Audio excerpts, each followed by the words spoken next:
Hello, this is Deborah with Black Education TV. I'm going to be revisiting a subject that I've spoken about before, and it's one of those subjects that is misunderstood, especially by those in the Black community. Now, I've gotten several questions on this topic since I did these videos years ago, but I just got another one recently in which I decided, okay, maybe I should talk about this again, because the question came from an individual who asked, how do they decalcify their pineal gland? Okay, this person is asking that for a reason. They asked it because they feel like it has been calcified. Okay, whether they were born that way or whether it took place over time. Now, I don't know if the person is black or white. I couldn't tell from their name. I heard that many Gentiles are born with a calcified pineal gland. I'm not how sure that is, or how true that is, should I say. But not the case with so-called black people or melanated people. Anyway, the subject of the pineal gland is one that a lot of people kind of tiptoe around because they don't understand the subject. Now, I must admit that in times past, as a Christian, I rejected the whole notion, not necessarily of the pineal gland, but the third eye. A lot of people refer to the pineal gland as the third eye. And because the third eye is attached to Egyptian culture, the terminology, people have deemed it to be wicked or evil. But when you call it what it really truly is, a pineal gland, is it really truly wicked or evil? If that is the case, if the pineal gland, which some people refer to as the third eye, is wicked, then you need to schedule yourself for a major operation to have it removed, because you have one. If you are a human on this planet, you have one. So if you think it's wicked, you need to schedule for that surgery and have it removed. Now, of course, I'm being sarcastic when I state that, okay?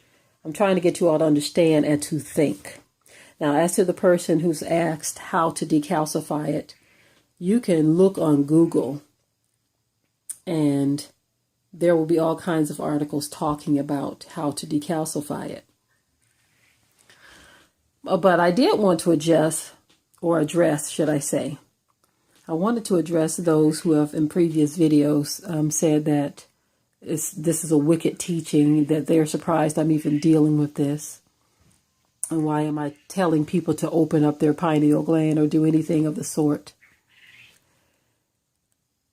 Now, because of what we have been taught previously by Christianity or whatever it is we get ourselves off into, we call everything wicked without even researching or even listening to what people are talking about.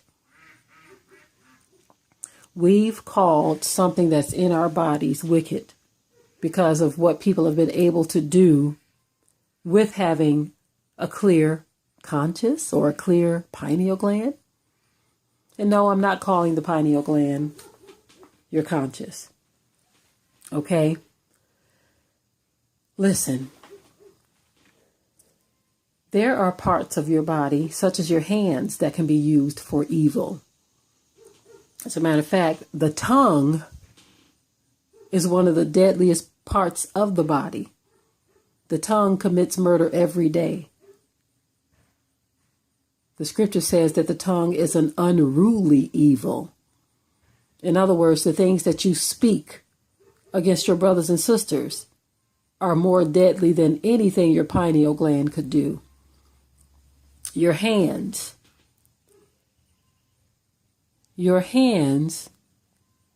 are capable of committing all kinds of wicked, heinous acts. But are we calling for those to be removed? Your eyes are beholding things that they should not see. Are we calling for those to be plucked out? I hope you all are getting the point that I'm trying to make here. Because someone told you that the pineal gland is wicked or evil, you are calling it wicked or evil because you don't realize it's in your body. Scripture even says your heart is desperately wicked. Are you going to have it removed because it's been called wicked? The heart is desperately wicked. Are you going to have it surgically removed? With anything, family, you have to get understanding. The scripture says, in all thy getting, get understanding. Anything can be used for wicked. Your tongue, your heart, your hands, your foot,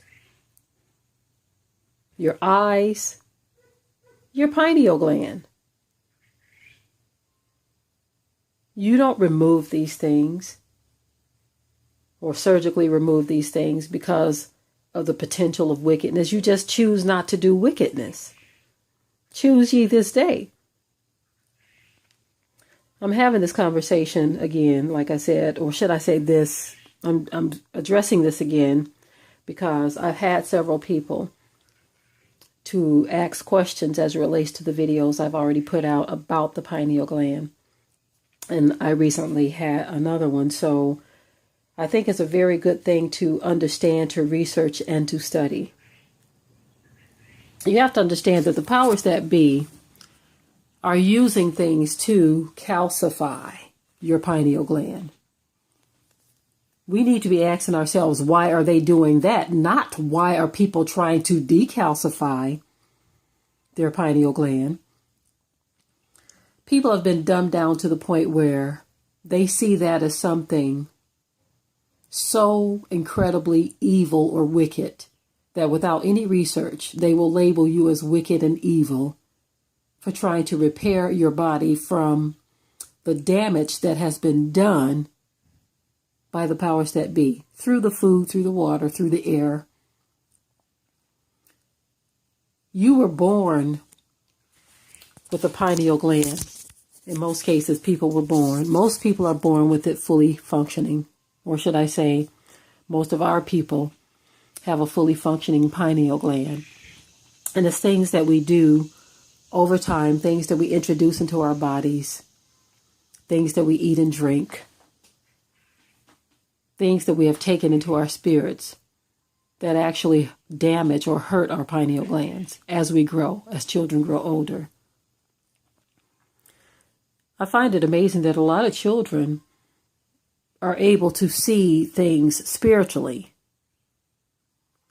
I sometimes wonder if they can see into another realm. I've shared the testimony of how our son Shem, it looks as if he were looking at maybe an angelic being or something, because the way he would move his eyes as if he were following something.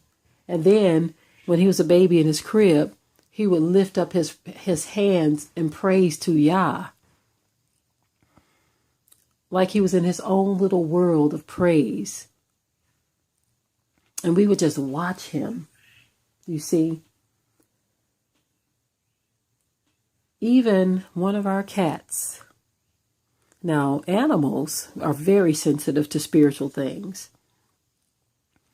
I remember a couple of times, two dogs that we had at the time, both of them are gone now, but they would see things and they would literally go just out of their minds. And you would look over like, what are they barking at? And you wouldn't see anything, as if they saw some type of demon or something. And it would just be so mind-blowing, their response to certain things. I remember one time we had two women come to our fence, and one of our dogs ran up to the fence, and he zeroed in and made eye contact with one of the ladies. And he was growling and snarling and looking at this woman like he saw a devil. He wasn't responding to the other woman that way. And then when that woman proceeded to walk around the other woman and go to the other side, to the other end of the fence, he literally went around us to go at her again, and he was growling and snarling and jumping on the fence, and we were trying to tell him to get down, go sit down. You know, the dog's name was Sam. But it was as if he was ignoring this woman here, but something in this one, he made that dog, because y'all know what I'm talking about if you have a dog. Anyone who has dogs and have seen them act a certain way, he made eye contact with this woman, and he was growling as if, you stay away from here, you evil person. Now, when we saw that, we tried to play it off, you know, we told the dog to go sit down or whatever. But when we got in the house, we were like, it was something about that woman that this dog did not like. Because he did not respond to the first woman this way, but to this one, he was trying to tell us, open up your eyes, keep her away from here. Now, many times children will have those same, some people call it intuition or discernment about people. And this is because their minds and their bodies haven't been fully tainted or calcified with the cares of this life and with the food and all of that. I feel like the more we grow, the older we get, all these things are affecting our bodies and our minds, and we have no idea what's happening. And anyone who even speaks of decalcification of the pineal gland is deemed evil and wicked and dealing in sorcery. This is because our people are destroyed for the lack of knowledge. Now, wicked people are doing their thing. They are performing their wickedness. They are dealing in the powers of darkness on a daily basis, using sorcery and witchcraft against Yah's people. But we are so afraid of knowledge and understanding, of clarity, of the power of Yah itself. We are so afraid that we are running around spiritually skittish, calling everything wicked and evil. That is how we are operating. This is why you don't see the manifestation of the power of Yah among his children like we did back in the day. Because first of all, we don't even understand it. Second of all, we don't even accept it. Many even reject the power of Yah, reject the power of even healing. I've had people say to me and my husband that they don't believe Yah or the Most High is healing in this day and time. They believe that he's going to bring it back, but they don't believe that it's happening now. This is because a lot of our people have become spiritually dead. And so anything spiritual, any talk of spirituality, whether it's explaining the powers of darkness or whether it's promoting the power of Yah, our people don't understand it. They don't accept it. They don't agree with it. So therefore, they attack it. And they call it all evil. We have been spiritually flatlined as a people. We were always very spiritually connected to the Most High and his power. This is why when the apostles spoke and told Ananias and Sapphira what their outcome was going to be because they lied to the Ruach HaKodesh, Sapphira was told the same people that carried your husband out of here is going to carry you out of here because you have lied to the Ruach HaKodesh. The power of Yah manifested right then and there because these people understood the power that they held. Why is it that the handkerchief of the Apostle Paul was able to heal? Why were our people able to lay hands on people and they were healed? We are getting further and further away from the power of Yah. This is why he's going to have to divinely touch us again. He says, in the last days, family, he's going to have to pour it out. He says, I'm going to pour out my Ruach HaKodesh on all flesh. He's going to pour it out so that that manifestation of his power can show itself again. because many of us are running from it. We're afraid of it because we don't understand it, so we are calling it evil.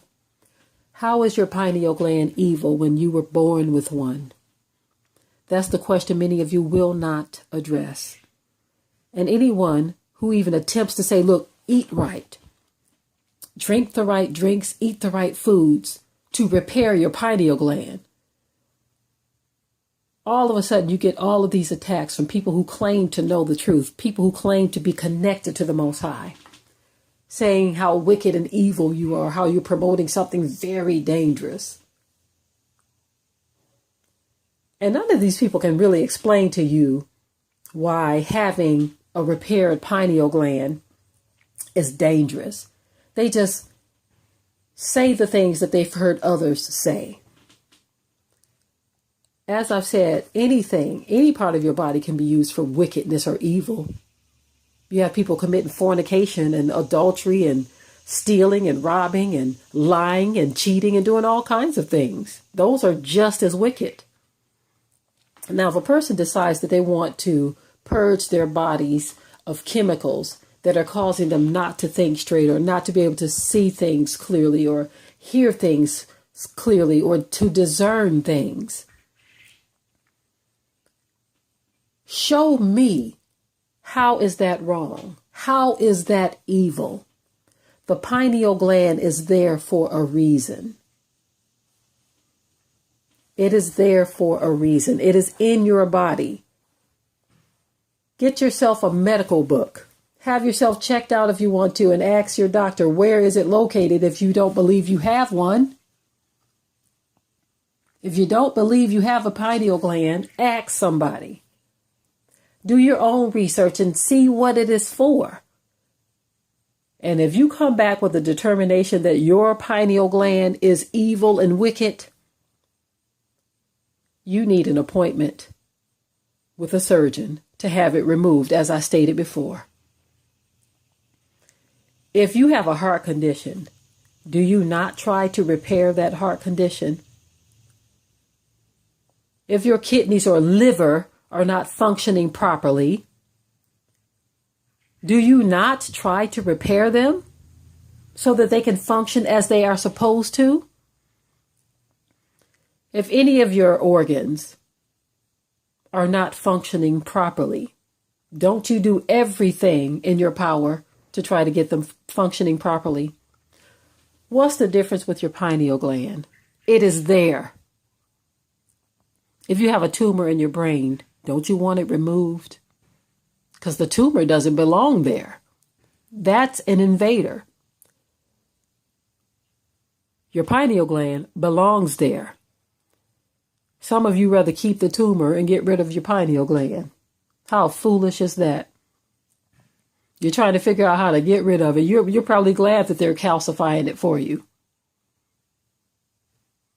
Giving you all these things to help the process along. As if you're saying, oh, I'm so glad that they're giving us all this food to mess that thing up because I don't want that pineal gland acting right. I need that thing to shut down because it's evil. So you're telling them to kill your pineal gland because somebody else told you it was wicked and evil. My people are destroyed for the lack of knowledge. And things that we don't understand before we get understanding, we just simply call it wicked. We write it off. Oh, that's wicked. That's evil. You're teaching foolishness. Just because you don't understand something doesn't automatically qualify it as evil, wicked, or foolish.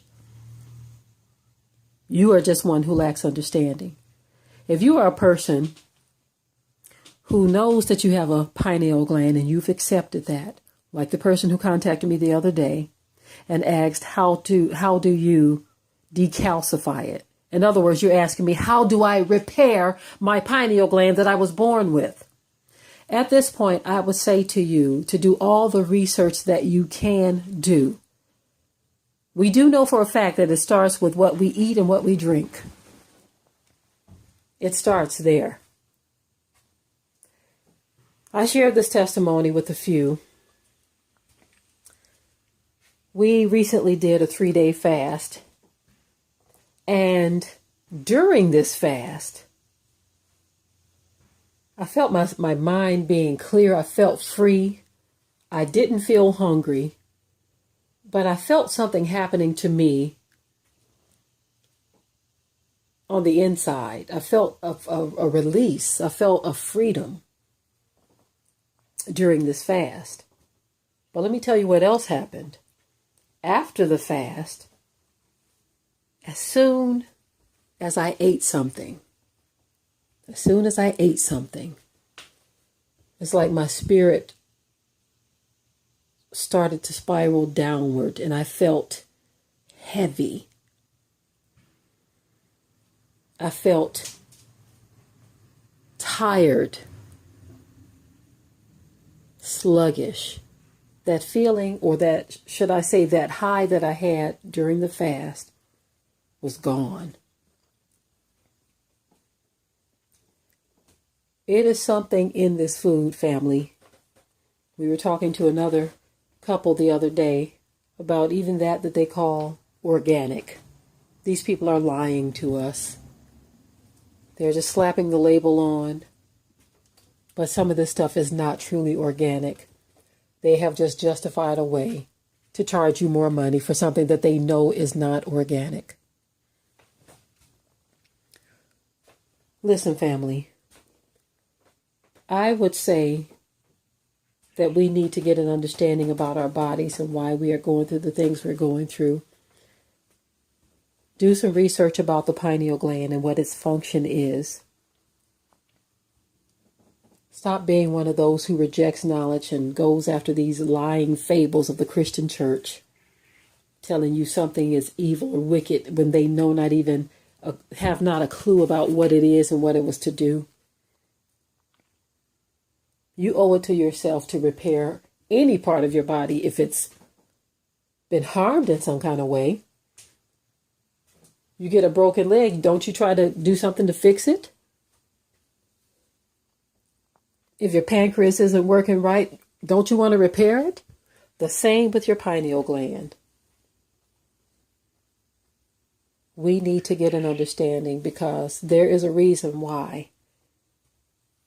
There is a reason why the food has been attacked the way it is, because they know what goes in you becomes a part of you. They know this. And so they've infiltrated the food in order to destroy your mind.